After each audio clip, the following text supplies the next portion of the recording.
अपने माँ बाप का तू दिल न दुखा,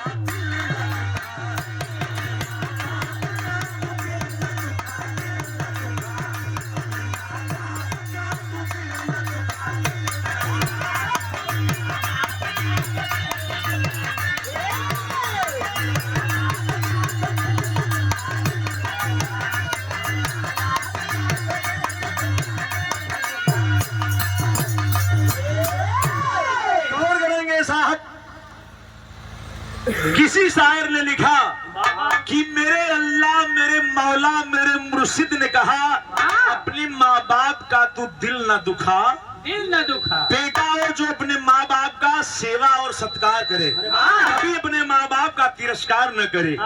लेकिन भाव के अंदर बड़ी सुंदर लाइन लिखा कवि ने, कैसे?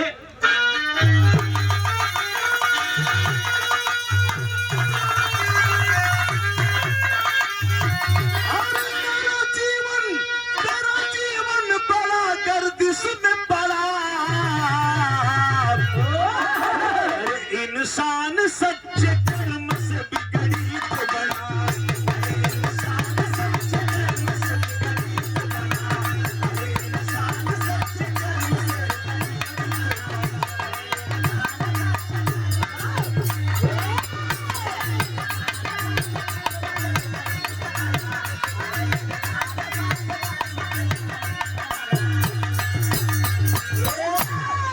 गौर करेंगे बाबूजी, कहानी के मेरे शुरुआत हो गई। एक बार आंखी से आंसू आवे न आवे, कलेजा मोम जैसे पिघल जाए। आप लोग गौर करेंगे, इस गीत के हम शुरुआत करते ही अब एक आध दो मंच से शुरुआत कैली है। गौर करेंगे आप सब, कहानी हमारी शुरुआत हो गई। आवा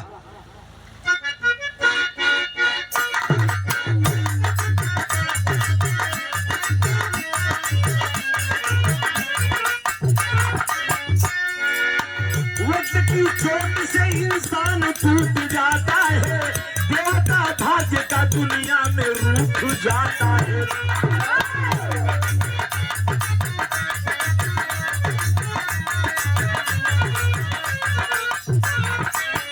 किसी की जिंदगी आके बहार लाती है, किसी की भाग्य उसे दर बदर रुलाती है।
अभी आपने सुना है राजस्थान की कहानी, बड़ी अच्छी कहानी।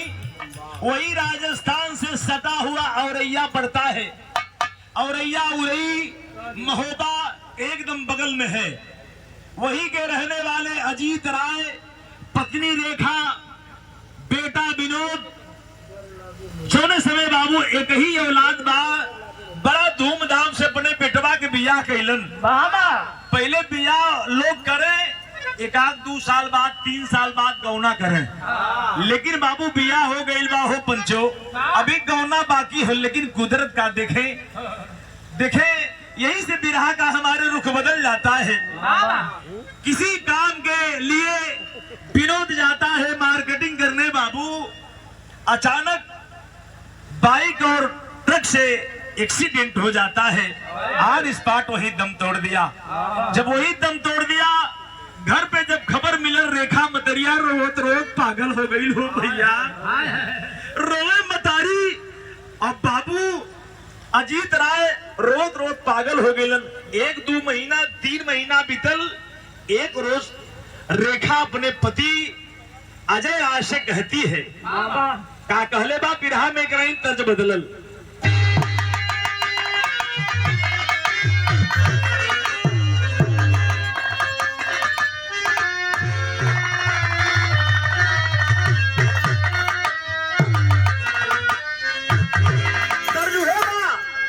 अरे सेज चढ़ती हमारे बुल्लू उस्ताद रावल भैया, अरे सेज चढ़ती अरे डर लागे मोरी कोइया,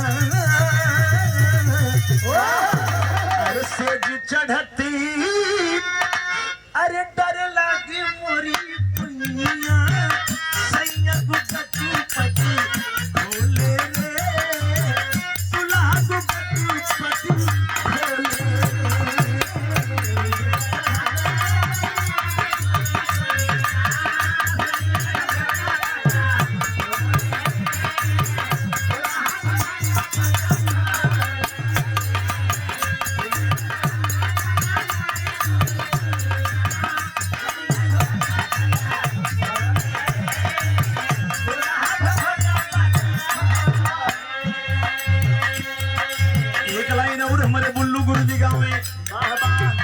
आके सैया जब बैठल पजरवा, आई के सैया जब बैठल पजरवा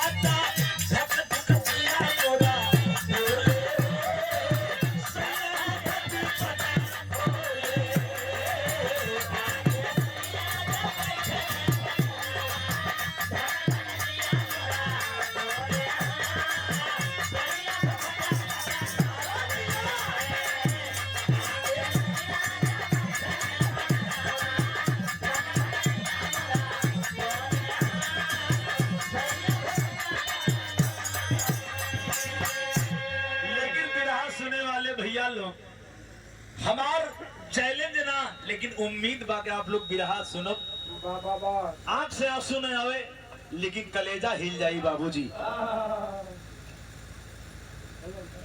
अरे ससुर गयल नहीं अरे कौना के टोला,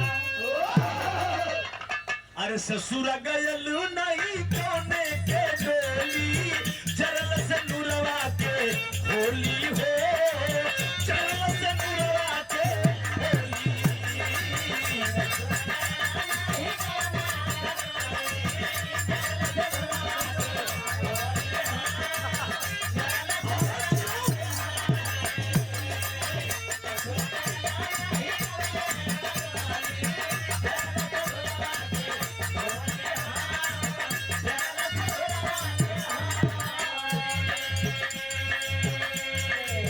अरे विधवा हो गई सीमा लूटल से दूरवा, जिंदगी में घेर ले गम की वतलवा,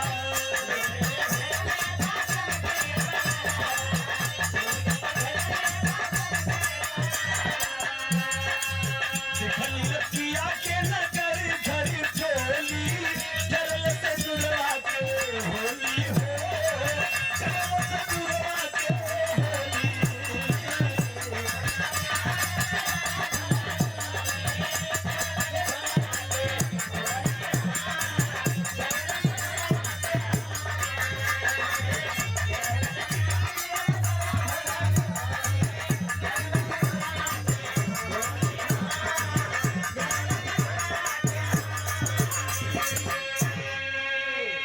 धीरे धीरे 4 महीना बीत गए भैया, मतरिया रोज रोज पागल हो गई, अखिया जैसे सावन भादों के धार हो गई, अखिया फुल फुल घोगा हो गल, माई बाबू कब खातून कब सोतून दोनों ठीक ना हो, लेकिन रेखा दुल्हनिया पति अजीत राय से एक रोज कहत बा, का कहत बा मास्टर भैया, एक लाइन तर्ज बदलल।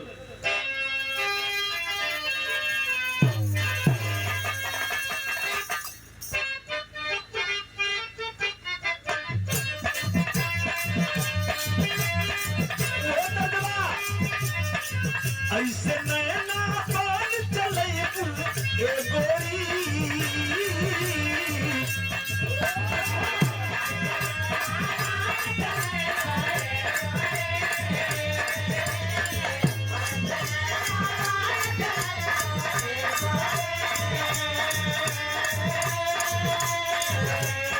ऐसे नैना पान चले ए गोरी अरे ए गोरी अरे ए गोरी कदर काहे ना होई कदर काहे ना होई कदर काहे ना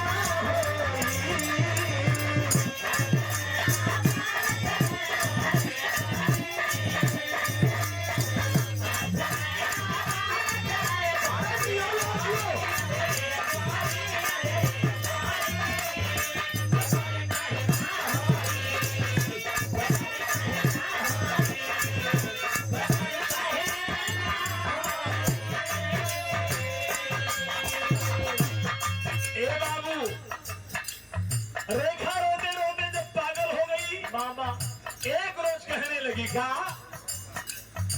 भटकली एक रोज पकैया ले आईबा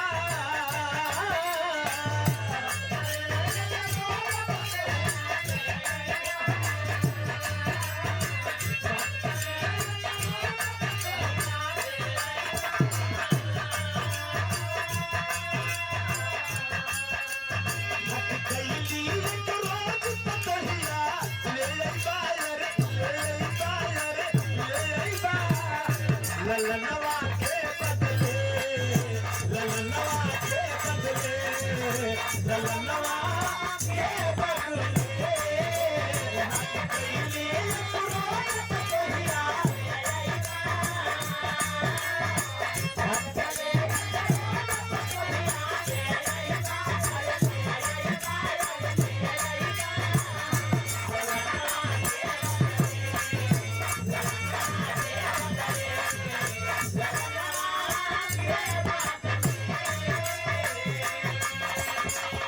बाबरी राय कहते हैं पागल अरे बेटवा तो आप दुनिया में है ये न बा पतो लिया के तुला करबू हंगारी सुनो समाज हमके दादी कि ई जवान बुढ़वा केहू के बिटिया लिया के घरे में रख ले बा का लोग सोची हो लेकिन कहती है सीमा रेखा कि ना सैया ना एक बात हमार सुना का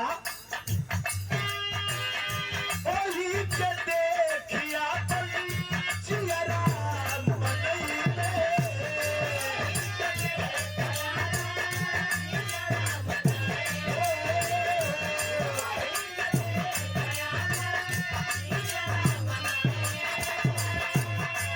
रही ना तो होते चियरा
अजीत राय मजबूर होकर के बाबू वहां चल देते हैं अपने समधियान उस बिटिया सीमा को लेने के लिए। देखे बिरहा सुने वाले बाबू लोग जब पहुंच गए समधी सुरेंद्र से हाथ जोड़ करके कहने लगे, सरकार एक चीज हमार अर्जी बा। अरे कल कौन अर्जी भैया? कला अर्जी अब तक मालिक वो तो सोचल कि बेटवा के बारे में बताइए, कलम मालिक तो खुदे बिगाड़ दिलम भैया। कला भैया एक हमार अर्जी बा, अगर से अर्जी ना सुनवा तो हमार दुल्हियो हाथ से जाए वाली बा। अरे काहे भैया? एक बात खत्म बिरहा में तर्ज बदलल भैया। तर्ज से बढ़िया हमार फर्ज बा। का कहत हो? अरे बिना बेटवा के मांगे, अरे बिना बेटवा के मांगे, अरे बहू के गवना रे बाबू, बिना बेटवा के मांगे।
समधी बाबू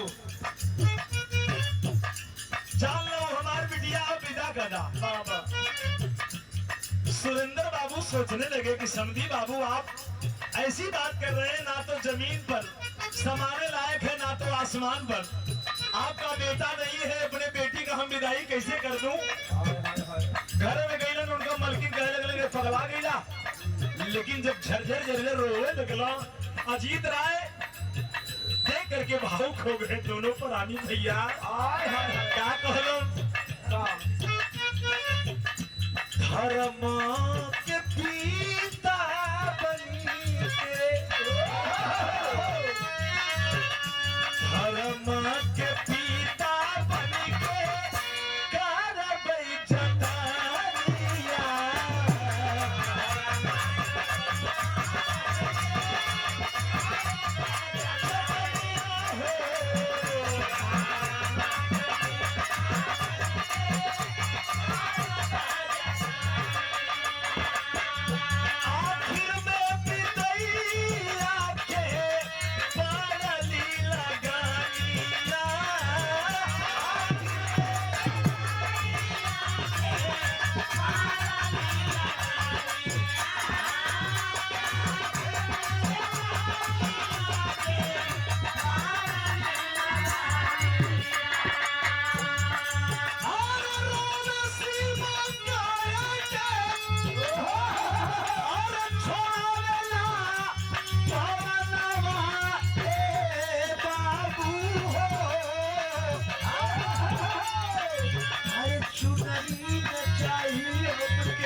बिरहा सुनने वाले बाबू लोग, जिस समय रोने लगी सीमा कुमारी बिटिया कि बाबू आखिर आपके आंखें में दिमाग बा कि काने में दिमाग बा कि सर में दिमाग बा, किस आधार से मुझे विदा कर रहे हैं, मेरे इस घर से जुदा कर रहे हैं बाबू।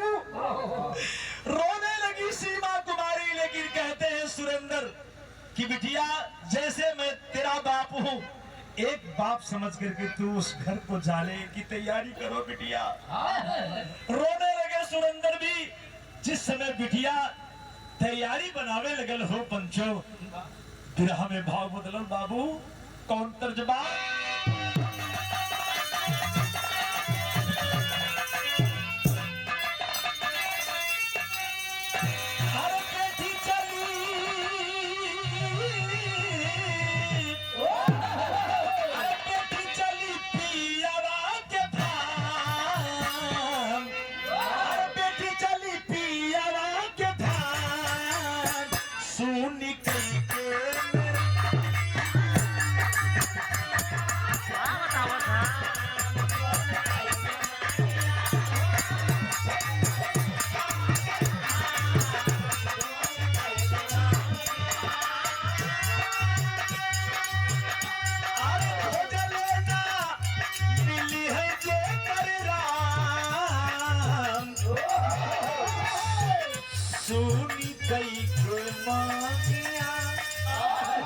जिस समय बाबू चलने लगी, डोली में बैठ गई बिटिया। जब डोली में बैठ गई, जब चलने की तैयारी होती है, मतरिया से लिपट के बिटिया रो रही है, सुरेंद्र बाबू रो रहे हैं। जब चल देती है बिटिया, तब हिल का पहुंच गई जब अपने ससुराल को, वहां का मंजर देखे साहब। कहना है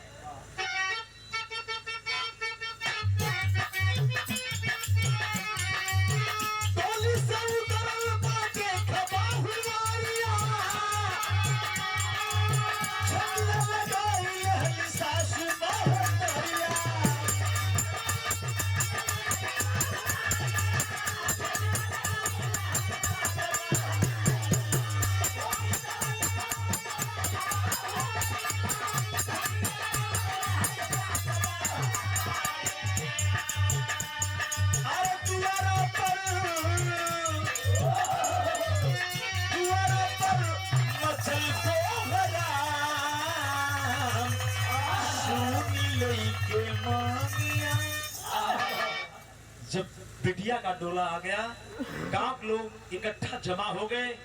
कहते अरे भैया शर्म ना लगत हो? देखा कुछ माता बहन लोग बोलती है ना, कहा शर्म ना लगत हो? बतावा अजीत राय गईला पिटुआ उनका है ना बहू, ओकर पतोहिया के बोला लेलन। अब बताओ बहनी, दुनिया ने कहा कही कौने आधार पर विदा कर लेलन। अब लिपट करके जोने समय रेखा सासू और बिटिया सीमा कुमारी रोने लगते हैं। जाके घर में बैठे धीरे धीरे दिन बीतने लगा मित्रों।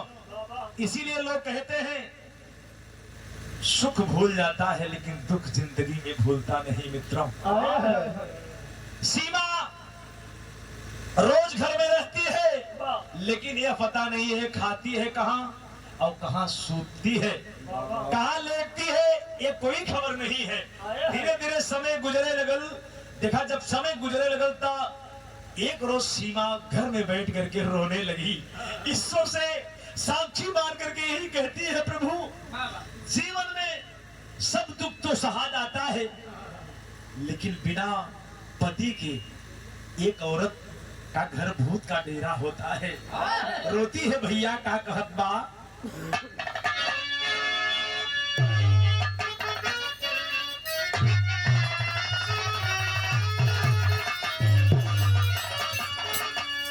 अरे सपनों की हल्दी घाटी रो पड़ी, अरे सपनों की हल्दी घाटी हो, अरे सपनों की हल्दी घाटी रो पड़ी, अरे साजन बिना से जे ससुराल लगेला माटी। था का एक बाप छुटा एक बाप मिला, एक माँ के बदले माँ तैयार, मगर चांद के चेहरे पर तो बिना दिवाकर लदा अनहार।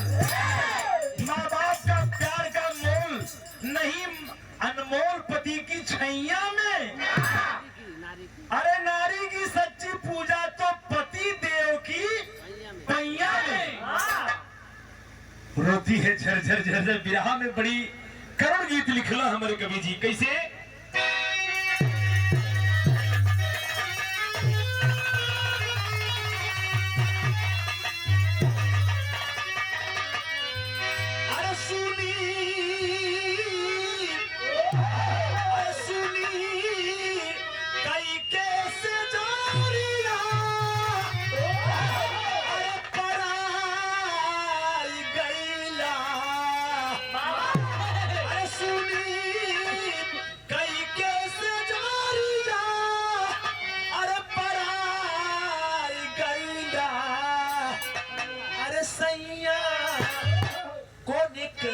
बिलरिया बनाई गैया सैया मोरे का बिलरिया बनाई गैया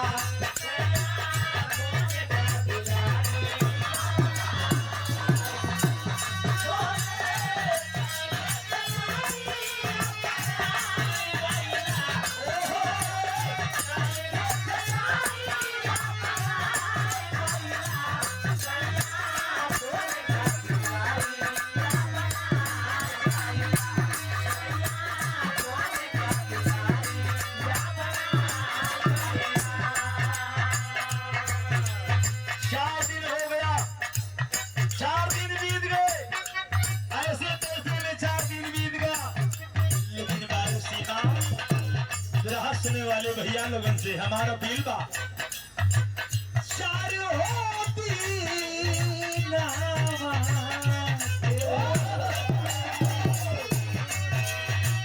चार हो मदीना के दिलवा रहीले, दिलवा रहीले।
रोती है झरझर झरझर रो रही है सीमा बाबा कि मेरा दुनिया में कौन है।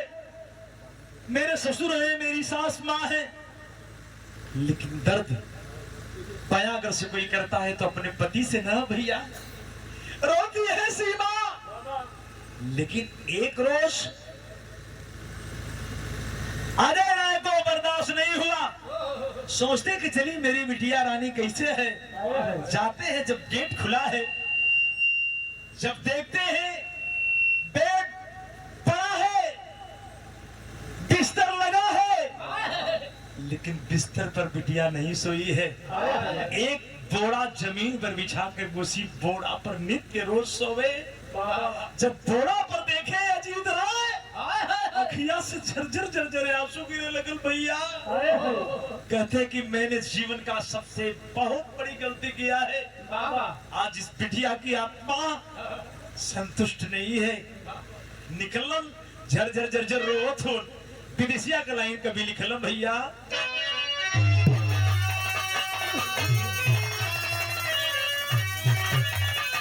अरे निकले अजीत बाबू, अरे रोता बगरवा हो। अरे जिंदगी में भूल कैली साले है पतिया। अरे विधवा कराई लेहली, बिटिया बनाई लेहली। अरे स्वार्थ तक कैली हम स्वार्थी जगतिया। मनवा न मानल देखा सीमा के रोइया हो। अरे कैसन उदास भैला पूछे आवतिया।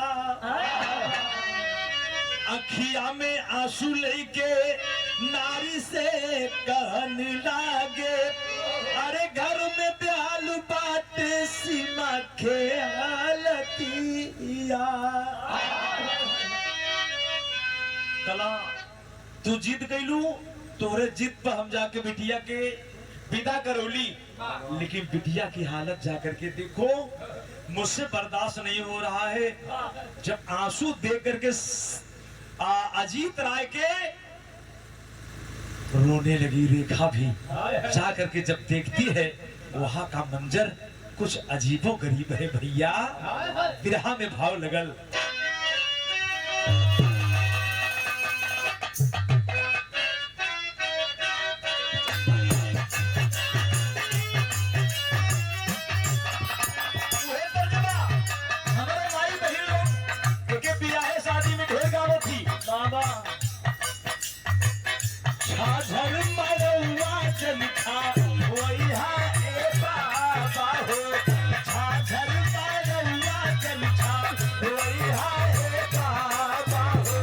लगी है शुरू के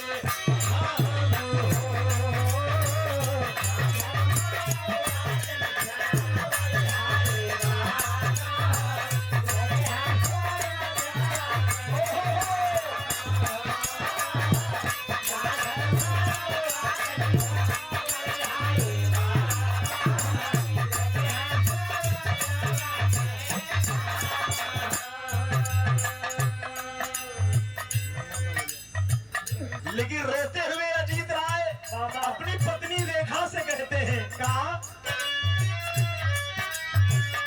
धर्म के बेटी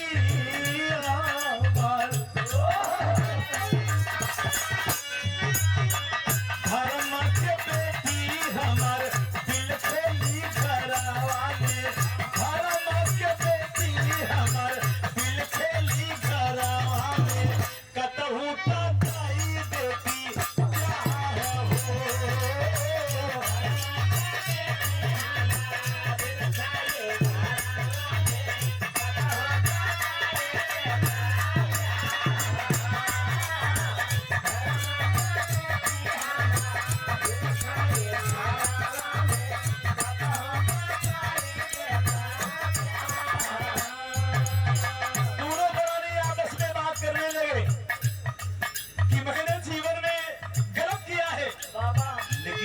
की जिंदगी बीतने वाली नहीं है। बगैर पति के पत्नी की जिंदगी अधूरी है। सब कुछ मिल जाएगा, सारा सुख हम दोनों प्राणी दे देंगे, लेकिन जो पति पत्नी का संबंध होता है वो जीवन में अलग होता है। अजीत राय बाबू का कैलन देखे दिमाग में घुस गया, का कैलन देखा दिखिया केकर, लेकिन अपने के जिम्मेदारी लेके अइलन का बाप बन के आप फर्ज निभावे चलत हुआ। का कैलन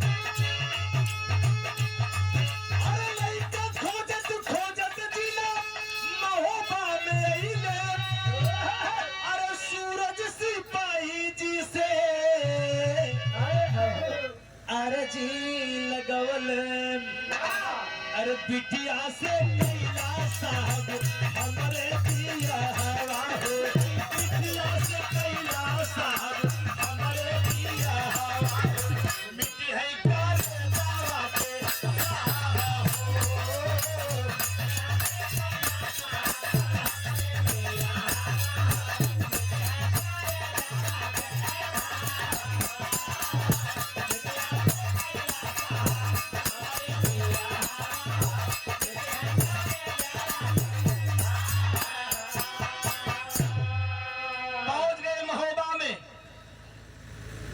महोबा चरखारी में पहुंच गए और एक दरवाजे पर पहुंचते हैं।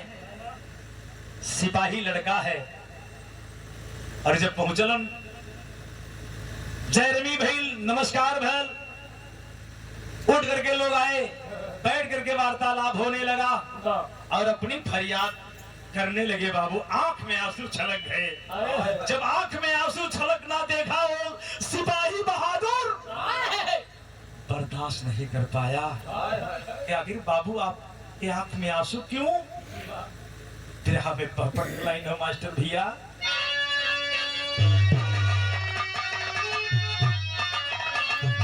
अरे बाप पिता की दिया कलेजा चीर पीर एक अबला की। अरे बाप पिता की दिया कलेजा चीर पीर एक अबला की। अरे कुर्सी से उठ खड़ा सिपाही पीर पीर एक अबला की।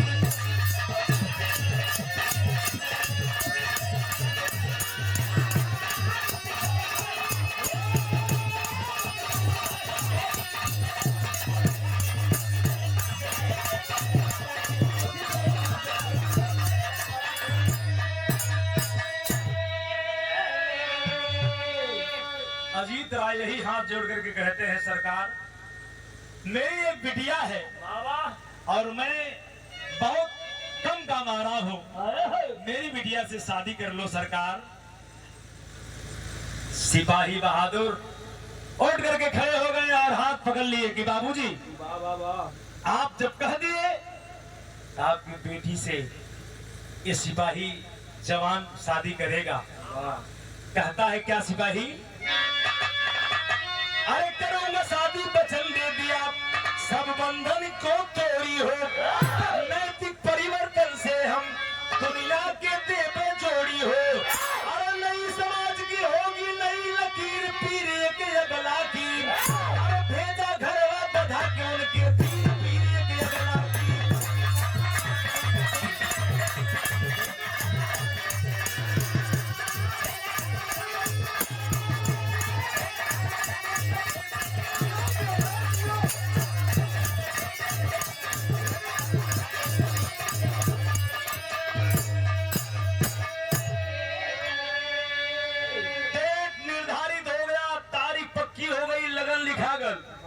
यानी बारात धूमधाम से तैयारी बनावे लगल।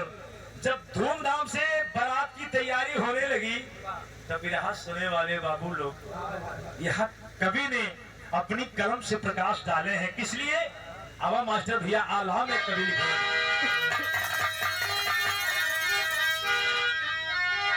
अरे दुनिया समाज के लिहाज लेके नारी भैया।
जिस समय नंदराज साज करके बारात पहुंच गए कहां?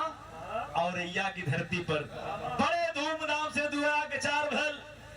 यहां तक विदाई का जब समय आ गया, दहेज का सारा सम्मान रखा गया, तो हाँ नंदराज एक अपील करते हैं, बाबूजी सिर्फ मैंने वादा किया था आपकी बेटी की शादी करने के लिए, मैंने ये वादा नहीं किया था कि आपका ये कूलर, ये पंखा, ये फ्रिज, ये अलमारी, ये बर्तन, ये मैंने आपसे नहीं कहा था बाबूजी।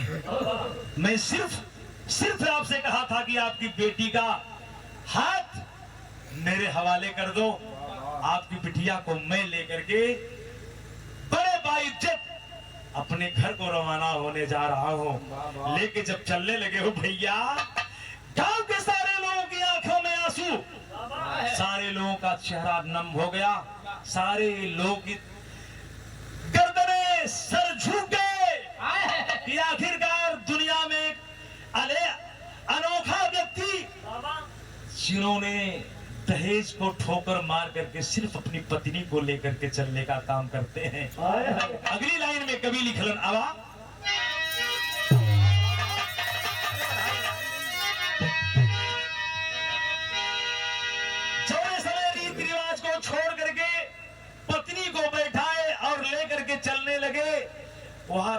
आगे जाकर के अजीत राय और उनकी मतारी रेखा संतना देते हैं कि बाबूजी, माताजी, यहाँ से आपकी बेटी मेरी पत्नी हो गई, ये सारी जिम्मेदारी मेरी है। कोई आपके बिटिया के ऊपर कोई आंच, कोई दिक्कत, कोई परेशानी होगा, उसकी जिम्मेदारी मेरी होगी। लेकर के बाबू जोने समय पांव छू करके चलने लगे, बिरहा में आखिरी लाइन कभी लिखलन मास्टर भैया,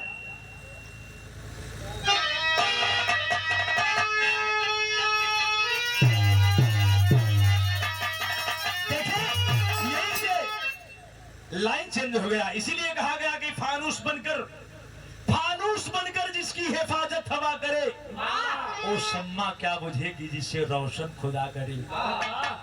जिसका कोई नहीं होता उसका गार्ड, उसका पाक परवरदिगार भगवान अल्लाह मालिक होता है। बाबूजी, आदमी कौन बनाने वाला है संसार का? अगर से मालिक आपके ऊपर मेहरबान है तो दुनिया में सबके लहान लही जाते हैं। बिरहा में आखिरी लाइन हो, आवा,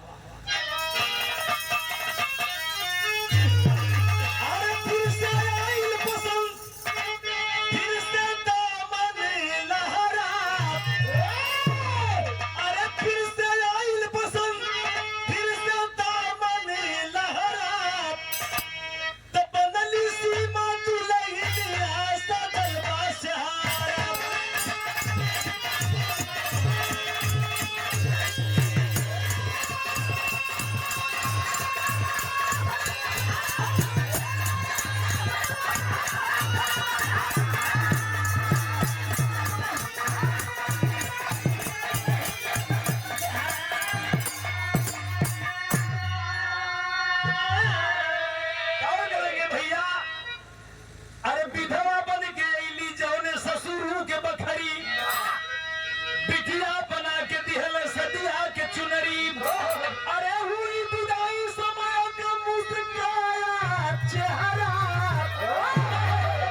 जौने घरवा में विधवा बन गई नी, वही घरे से हमके चुनरी भी मिलल।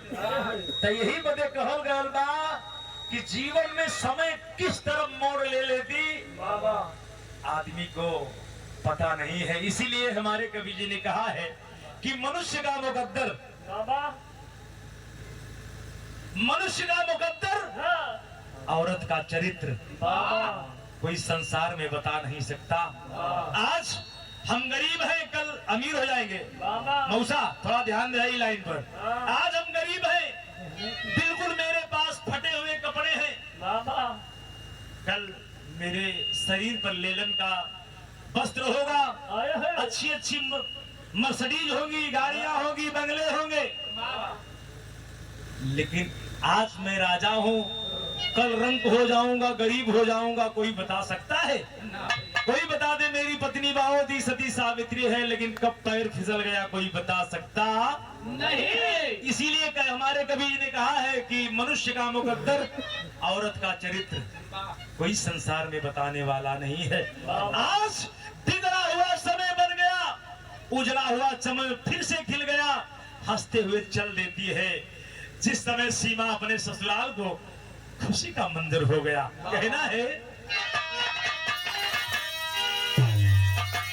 अरे द्वापर में राज रखे बनकर के भाई, अरे कलयुग में सजना के रूप में कन्हाई, अरे नए समाज की नैतिकता में नाम उभरा, बनली सीमा दुल्हन आस्था दलबा सहारा।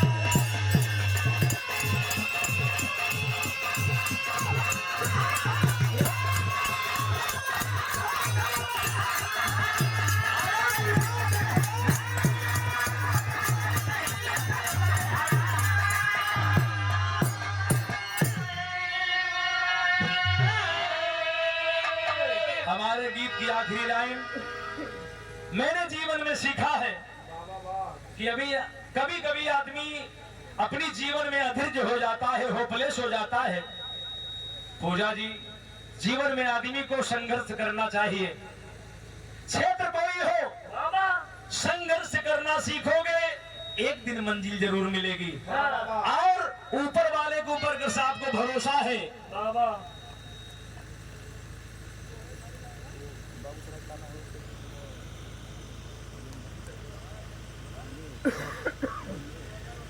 सुन लो भैया, जीवन में अगर से ऊपर वाले के ऊपर भरोसा है तो मंजिल जरूर मिलेगी। कभी कभी लोग सोचते हैं कि हम, अरे यार हम पक्का पंचगाना नमाजी आदमी है, लेकिन तबो हमारा परिवार परेशान बा। यह नहीं सोचना चाहिए। आप पढ़ते रहिए, आप इबादत करते रहिए, पूजा करते रहिए, लेकिन देने वाला ऊपर वाला है। एक दिन भर देगा आपकी सारी झोलियां, आप मस्त हो जाएंगे। इसीलिए कहा गया है कि जाखो राके साइयां मार सके ना कोई, बाल लबाका कर सके जो जगबैरी हो। कहना है बाबूजी, आखिरी लाइन हो, गुरु बिहारी गुरु गणेश कहे राम लाल की लाज, स्वर्ग बसे चंद्रिका कभी कहे बदलो नया रिवाज। सपनों की हल्दी घाटी रो पड़ी, अरे महेंद्र गया कभी हर जगह बाटा साथी।